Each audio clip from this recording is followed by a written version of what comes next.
bienvenue sur le plateau de l'édition Culture, un plateau installé au cœur même de la bibliothèque de Valenciennes. C'est une bibliothèque qui date du XVIe siècle et qui abrite des trésors, on va les voir tout à l'heure. Il y en a un en particulier de trésor dont on va parler, c'est un manuscrit qui a plus de 1000 ans et il abrite le premier texte littéraire que l'on connaisse en langue française. Il s'appelle La Cantilène de Sainte-Eulalie. Ce sera l'occasion de parler de l'histoire de la langue française et de ses évolutions avec nos invités. Geneviève Manarino, bonjour. Bonjour. Vous êtes adjointe au maire de Valenciennes, chargée de la culture, de l'éducation et de la jeunesse. Et vous êtes également vice-présidente du Conseil départemental du Nord. Merci d'être avec nous. Marie-Pierre Dion, bonjour. Vous êtes la directrice de cette bibliothèque de Valenciennes. Merci de nous accueillir. Et enfin, Amélie Dess, vous êtes la directrice adjointe de la bibliothèque de Saint-Amand-les-Eaux, pas loin de Valenciennes, et vous êtes spécialiste de la calligraphie. Bonjour à vous. Pour commencer, je vous propose que l'on regarde ensemble ce documentaire qui a été réalisé par Jean Pacholzik avec les étudiants du BTS audiovisuel de Roubaix. Il nous emmène à la découverte de cette bibliothèque et de tous les trésors qu'elle contient. On regarde et on en parle juste après.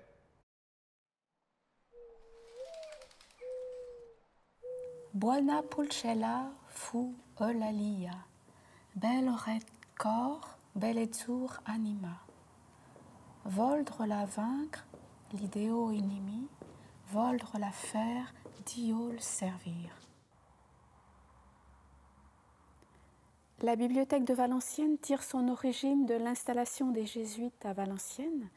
Les Jésuites sont arrivés ici en 1591, peu après la fondation de l'ordre en 1539 sous l'impulsion d'Ignace de Loyola. Les Jésuites, rappelons-le, à partir de 1539 sont en quelque sorte le bras armé de la papauté dans la réforme catholique qui est menée à partir de la fin du XVIe siècle. L'aile qui abrite aujourd'hui la bibliothèque a été reconstruite au XVIIIe siècle, donc le bâtiment a toutes les caractéristiques de l'époque. Il a été reconstruit en briques et en pierre blanche et on sent que les architectes locaux, notamment l'architecte Playet, un architecte douaisien, est profondément influencé par l'ornementation française. On peut admirer de grandes fenêtres de style Régence et plus tardif, des œils de bœuf entourés de guirlandes Louis XVI. Alors les dates à retenir pour l'histoire de la bibliothèque, c'est d'abord 1743, date à laquelle la bibliothèque dans laquelle nous sommes a été reconstruite. Ça n'est pas la première bibliothèque. On voit sur ce plan figuré le collège tel qu'il a été construit au début du XVIIe siècle par les frères Weymaker et Quirin-Huard, deux jésuites demeurés célèbres. Ils ont conservé l'implantation du collège de part et d'autre d'un bras de l'Escaut et ils ont construit toute une aile du bâtiment pour les classes, juxtaposée à celle de la bibliothèque, elle-même juxtaposée au cœur de l'église. Les différents corps de bâtiment, de part et d'autre du bras de l'Escaut, sont reliés par des ponts de pierre, couverts ou non couverts. Une autre date importante, c'est 1762. Les jésuites quittent Valenciennes, ils n'ont donc pas beaucoup profité de cette salle.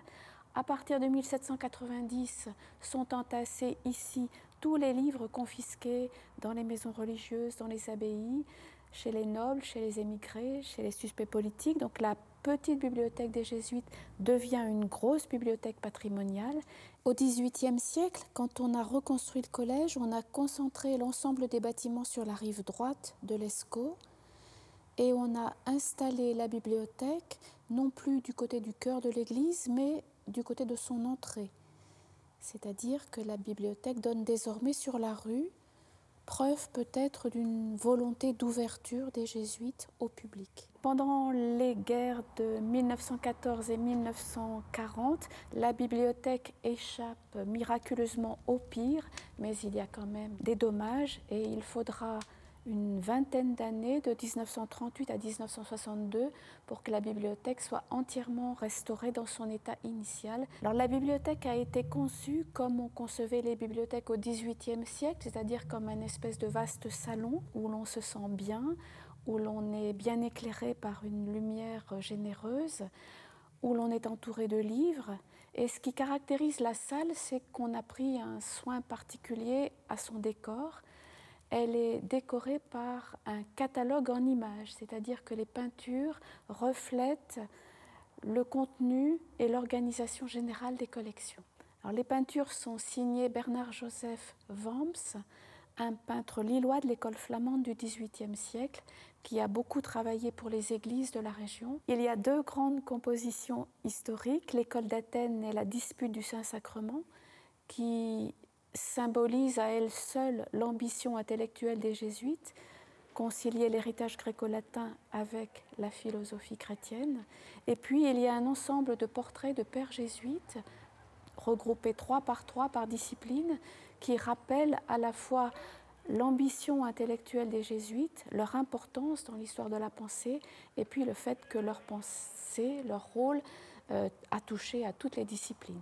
Les collections de la bibliothèque de Valenciennes sont très riches. On peut particulièrement citer les manuscrits carolingiens qui font la célébrité de la bibliothèque, les manuscrits romans qui proviennent de l'abbaye de Saint-Amand, des manuscrits de toute beauté, les manuscrits du prince de Croÿ.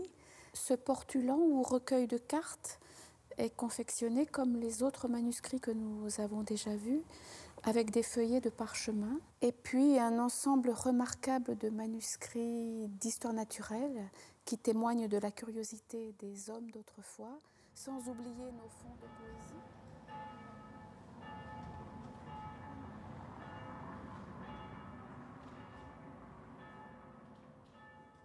La plupart des manuscrits de l'abbaye de Saint-Amand sont solidement reliés entre des planches de bois que l'on appelle des ais, et ces planches sont recouvertes de gros cuir grossièrement apprêté.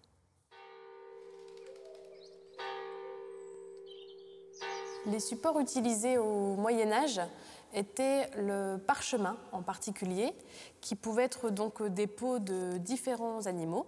C'est-à-dire des peaux de mouton traitées de manière à devenir très fines, très blanches, très souples, pour pouvoir supporter au mieux l'écriture et être assemblées en livre. Donc les peaux étaient coupées, rognées, on traçait la réglure pour pouvoir écrire dessus. Puis le moine copiait les textes proposés dans l'abbaye. Alors quand on observe les manuscrits de l'abbaye de Saint-Amand, on balaye plusieurs siècles d'histoire de l'écriture avec toute l'évolution de l'écriture latine vers nos écritures modernes. On trouve tout d'abord l'écriture onciale qui est assez ronde, très régulière, qui date donc de l'époque antique et qui a survécu jusqu'à l'époque carolingienne. Ensuite, c'est l'écriture caroline qui a pris le relais, instituée par Charlemagne, d'où son nom, et qui s'est répandue dans tout l'Empire chrétien. On suivit les écritures gothiques avec une série d'alphabets plus ou moins lisibles, assez serrés, pour donner des effets de texture aux pages. Et puis ensuite, on est passé sur les écritures de la Renaissance avec un petit retour vers un style antique et avec le développement des textes humanistes. Les encres pouvaient être obtenues à partir de végétaux, de fleurs, de minéraux, par exemple ici le bleu, ou encore de coquillages broyés, ici du murex. L'encre ferrogallique était obtenue à partir des tanins dans les noix de Galles. Donc, ce sont des petites boules comme ça qui résultent d'une piqûre d'insectes sur les feuilles de chêne. Ces petites boules sont remplies de tanins et on les mélangeait à du sulfate de fer pour obtenir de l'encre très noire.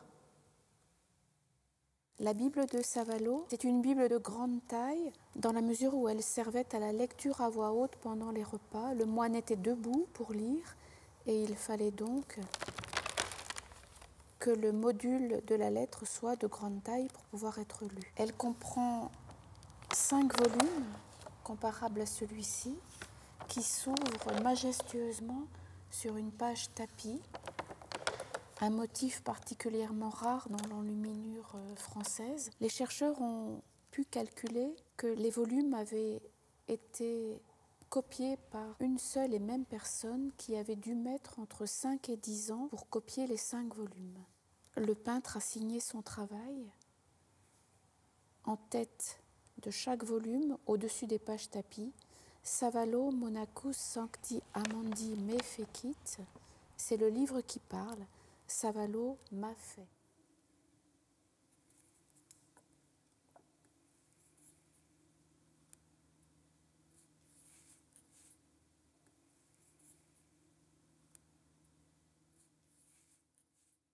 Mais elle n'écouta pas les mauvais conseillers qui l'engageaient à renier Dieu dont le séjour est dans les cieux. Ni l'or, ni l'argent, ni les parures, ni les menaces du roi, ni les prières, rien ne put amener la jeune enfant à cesser d'aimer le service de Dieu. On la conduisit donc devant Maximien, qui régnait en ce temps-là sur les païens. Il l'exhorte, peine perdue, à déserter la cause du Christ. Aussi affirme-t-elle sa vocation. Elle supporterait plutôt les supplices que de perdre sa virginité. C'est pourquoi elle subit une mort glorieuse. On la jeta dans le feu pour vite la brûler. Elle n'avait commis aucun péché, c'est pourquoi elle ne se consuma pas. Le roi païen ne voulut pas s'y résigner. Il ordonna de lui trancher la tête avec une épée. La noble fille ne s'y refusa pas. Elle voulait quitter le monde et elle en supplie le Christ.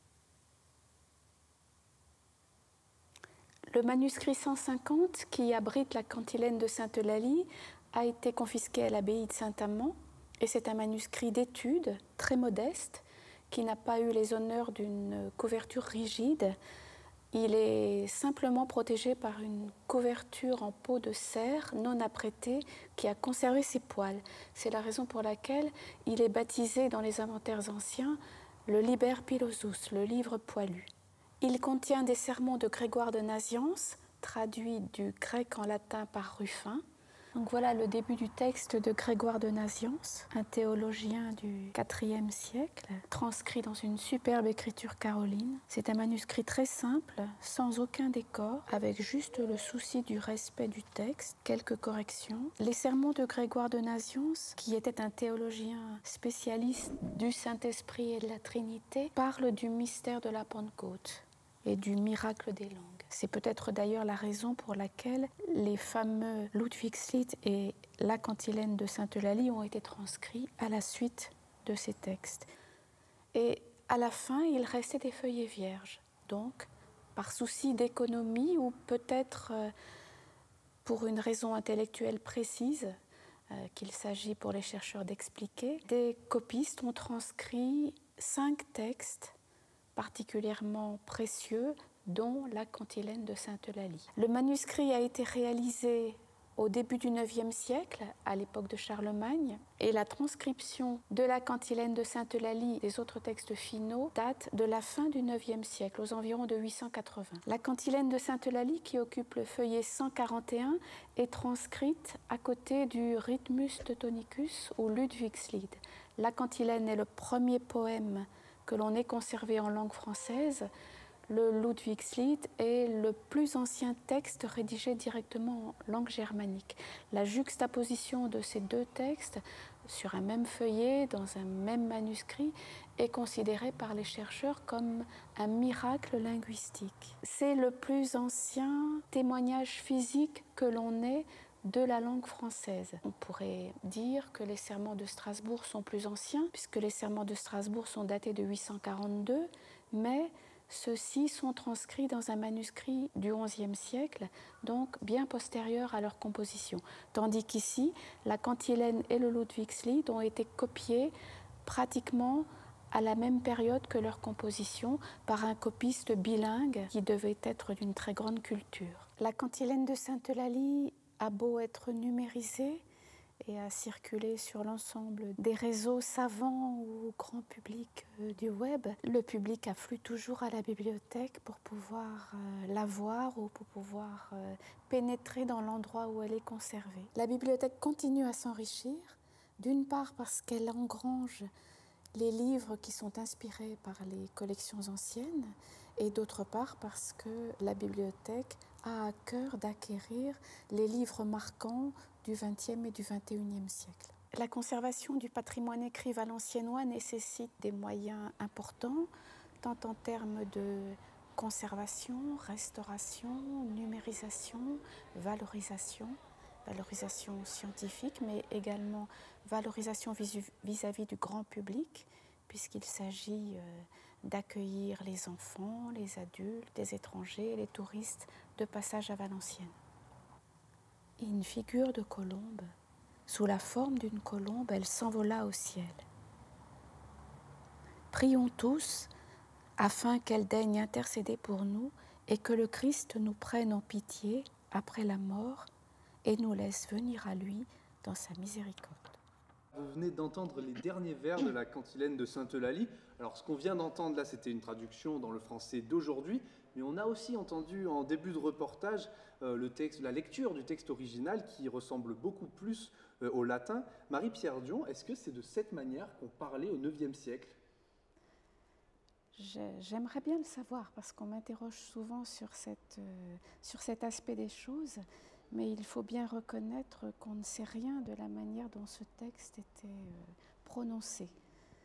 Face à ce texte, il faut avoir une très grande humilité et une très grande prudence parce qu'il y a entre lui et nous environ 1000 ans d'histoire et qu'on ne sait pas du tout comment et dans quelles circonstances il était dit. Et on ne sait même pas s'il était prononcé d'ailleurs, puisqu'on n'a gardé que la trace écrite. Donc servait-il à la prédication?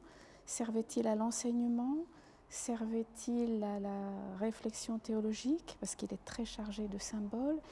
Ou servait-il simplement à la littérature? On ne sait pas. Parce que ce texte qu'on a entendu, c'était une tentative de mettre par écrit une langue qui était parlée. Le texte de la cantilène de Sainte-Eulalie. C'est effectivement de la part des moines un très gros effort, un très gros pari, transcrire avec des traditions graphiques et des traditions poétiques anciennes, latines, des sons nouveaux. Mais comment ces sons nouveaux étaient-ils prononcés? Toute la question est là. Ce qu'on a entendu, c'est une hypothèse quelque part. On essaye de reconstruire. Tout à fait, oui. C'est une hypothèse. Alors Amélie Dess, je me tourne vers vous parce que vous êtes spécialiste de la calligraphie et on a vu dans ce document la manière dont étaient tracées les lettres à l'époque de cette cantilène. C'était il y a 1000 ans et pourtant on a l'impression que cette graphie, elle n'est pas si loin de la manière dont on écrit aujourd'hui. Est-ce que ça veut dire que l'écriture, elle a pas évolué quelque part en 1000 ans ou pas beaucoup? Alors si, l'écriture a beaucoup évolué. Elle est passée par différents stades en suivant également les modes d'architecture par exemple. Donc la cantilène de Sainte-Eulalie est tracée dans une écriture caroline de l'Empire de Charlemagne, qui est proche de nos lettres parce qu'elle est assez lisible. Ce sont des minuscules, donc c'est quelque chose qui est plus facile à lire que les écritures un peu plus anciennes, et également plus facile à lire que toutes les écritures de la fin du Moyen-Âge, notamment gothiques. Donc elle est proche de nos typographies et nos lettres d'ordinateur, parce qu'au moment de la Renaissance, les Italiens se sont inspirés de la caroline pour recréer de nouvelles lettres dans l'esprit humaniste, et c'est de ça que proviennent nos propres écritures d'aujourd'hui. C'est-à-dire qu'on est revenu quelque part à l'ancienne manière de... Comment ça se fait? Elle avait quelque chose de particulièrement avantageux, cette écriture caroline?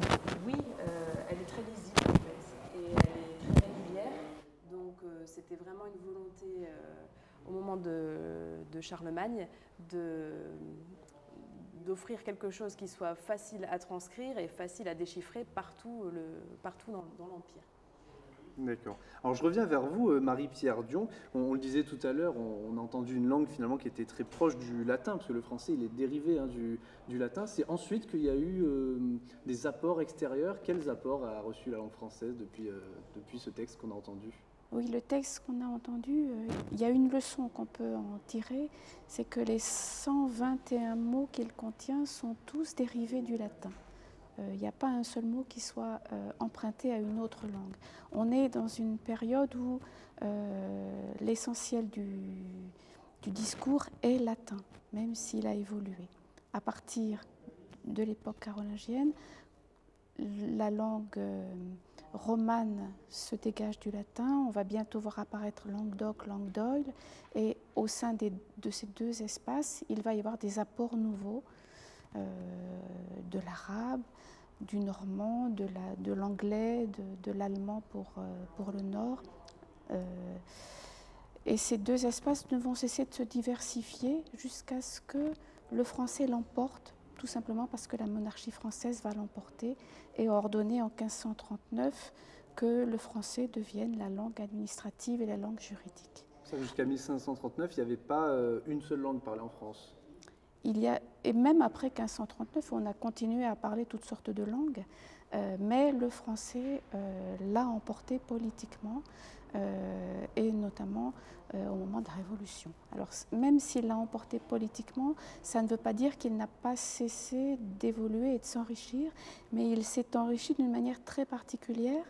On dit que le français est une langue académique parce que s'il s'est enrichi et s'il a évolué, c'est sous la tutelle et sous la houlette, sous la garde, soit d'intellectuels, soit de la fameuse Académie française.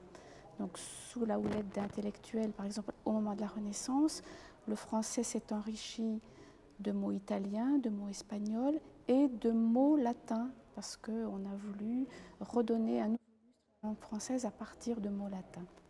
D'accord, alors vous avez justement évoqué la fonction politique de la langue. Justement, je me tourne vers vous, Geneviève Manarino. On est dans une période aujourd'hui où en France, on s'interroge sur l'identité française. Justement, la langue, quel rôle elle joue pour bâtir une identité ? Alors déjà, je pense que vous êtes dans un lieu où la langue française a tout son sens, au milieu de ses manuscrits et de leur origine. Et je suis donc en charge de la culture, de l'éducation et de la jeunesse. Donc vous imaginez bien que dans nos actions et volontés politiques, il est important d'asseoir encore plus cette langue française qui permet d'avoir accès à notre patrimoine. Je crois que c'est déjà un rôle essentiel, au-delà bien entendu après de l'apprentissage qui passe par le monde scolaire et l'enseignement et qui permet à chacun de trouver sa place dans la société, d'avoir accès à tous les droits qui leur appartient. Et en même temps, c'est aussi une forme de lien social, de vivre ensemble et finalement d'exister et d'être citoyen. C'est un facteur d'intégration aussi pour les nouvelles populations qui arrivent.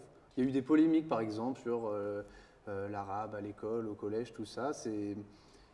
Est-ce qu'il faut s'enrichir des autres langues? Est-ce qu'il faut justement préserver la langue française comme un marqueur qui intègre tout le monde? Je pense qu'il y a deux portes d'entrée qui finalement se rejoignent. Bien évidemment, il faut s'enrichir des autres langues. On l'a vu, de toute façon, dans nos racines de la langue française, il y avait déjà cet enrichissement. Et en même temps, je pense que chaque nation a ses racines propres qui permet en tous les cas aux populations et aux citoyens de pouvoir aussi se comprendre. Mais moi, je suis fondamentalement convaincue que toutes les langues doivent être partagées sur un territoire. Mais en même temps, on le sait, dans l'enseignement que nous devons à nos élèves et aux très très jeunes citoyens, l'accès au savoir passe par des fondamentaux qui sont l'apprentissage d'une langue qui fait partie de leurs racines. Mais ça ne doit pas non plus interdire à d'autres enseignements d'exister. Je crois que c'est une forme d'ouverture culturelle que nous devons garder. Maintenant, quand on rentre au collège, on sait qu'on doit maîtriser, en tous les cas donner la possibilité de cette maîtrise de la langue française, qui est l'accès au savoir, à la compréhension aussi des textes, mais la culture linguistique doit exister sur tous les territoires.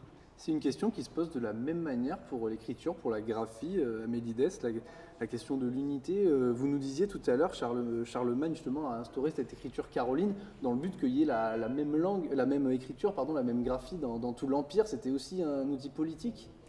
Mais oui, pour pouvoir véhiculer certains messages, donner des ordres aussi aux différentes contrées, il fallait que tout le monde puisse se comprendre. Donc avant l'écriture caroline, chaque région, chaque pays avait sa propre graphie. Et donc on ne pouvait pas tellement communiquer, en tout cas par les écrits. Donc oui, l'intérêt politique, il était bien présent à l'époque carolingienne. Marie-Pierre Dion, il y avait, vous nous le disiez, une volonté des moines à l'époque, au IXe siècle, à travers cette cantilène de traduire par écrit finalement des langues qui étaient orales. C'était aussi socialement, ça veut dire qu'il y avait un fossé entre le parler du peuple et le langage intellectuel. C'était une manière de réduire ce fossé aussi, la transcription? Oui, bien sûr. Et Charlemagne, dans sa très grande sagesse politique, l'a compris très vite, puisque dès 813, il ordonne à tout son clergé de prêcher en langue vulgaire. Donc c'est grâce à Charlemagne indirectement que les moines qui ont transcrit la cantilène de Sainte-Eulalie se sont intéressés aux langues vulgaires. Donc la nouveauté, c'est qu'ils écrivent ces langues et qu'à travers l'écriture, ils leur donnent une nouvelle noblesse. Donc il n'y a pas de leur part de condescendance, c'est ça ce qui est extraordinaire, il n'y a pas de condescendance pour ces bons latinistes vis-à-vis des langues parlées par les populations. Donc ils arrivent non seulement à transcrire par écrit des langues dites vulgaires, mais aussi à en faire de superbes langages, puisque les deux textes qu'ils transcrivent sont vraiment des chefs-d'œuvre littéraires. Alors un mot pour terminer à propos de la conservation du patrimoine, c'est une problématique qui a été évoquée dans le sujet, on vous a vu avec des gants, on voit toute l'importance de faire attention, de conserver le patrimoine qu'il y a ici dans cette bibliothèque. Je m'adresse à vous qui êtes adjointe à la culture ici, dans une période où il faut réduire les budgets. Est-ce qu'il y a un risque qu'on attache moins d'importance à cette question de la conservation du patrimoine, que ça devienne quelque chose de secondaire? Alors, très sincèrement, sur la ville de Valenciennes, il y a une volonté d'une politique patrimoniale qui existe, je vais presque dire, depuis 1000 ans. C'est-à-dire que vous l'avez vu dans le reportage et dans le sujet. Donc voilà, on est d'ailleurs dans un lieu qui a tout son sens pour montrer que la ville a cette volonté-là. Moi, je pense que le patrimoine, finalement, c'est ce qui nous attache à la transmission des savoirs et je ne suis pas forcément très inquiète. Oui, je suis inquiète parce que les budgets diminuent un petit peu partout, mais en même temps, je pense que les vrais choix politiques doivent s'orienter sur cette conservation du patrimoine. En tous les cas, sur la ville, nous essayons, et nous le faisons, je crois, puisqu'on a encore des tas de projets de rénovation de bâtiments patrimoniaux qui auront tout son sens dans la transmission de notre existant et la transmission de ses savoirs. Voilà, eh bien, c'était le mot de la fin. Merci à toutes les trois d'avoir participé à ces discussions. Merci et bravo aux étudiants et au personnel du BTS audiovisuel du lycée Jean Rostand à Roubaix. Merci à Jean Pacholzik qui a réalisé cette émission. Et merci à la bibliothèque et à la mairie de Valenciennes de nous avoir accueillis ici. Bonne fin de journée.